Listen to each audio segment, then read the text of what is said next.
بسم الله الرحمن الرحيم والمرسلات عرفا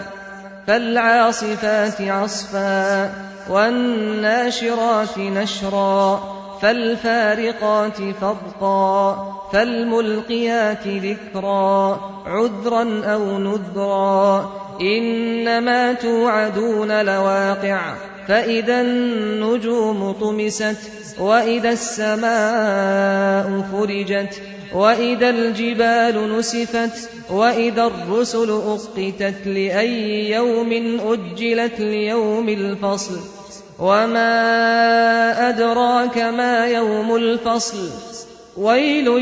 يومئذ للمكذبين ألم نهلك الأولين ثم نتبعهم الآخرين كذلك نفعل بالمجرمين ويل يومئذ للمكذبين ألم نخلقكم من ماء مهين فجعلناه في قرار مكين إلى قدر معلوم فقدرنا فنعم القادرون ويل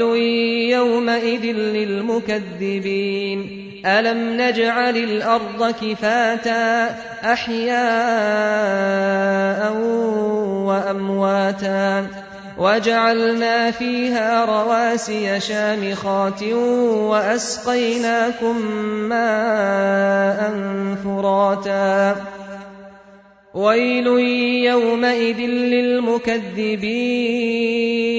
انطلقوا إلى ما كنتم به تكذبون انطلقوا إلى ظل ذي 3 شعب لا ظليل ولا يغني من اللهب إنها ترمي بشرر كالقصر كأنه جمالة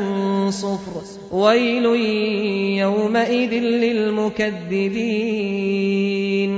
هذا يوم لا ينطقون ولا يؤذن لهم فيعتذرون ويل يومئذ للمكذبين هذا يوم الفصل جمعناكم والأولين فإن كان لكم كيد فكيدون ويل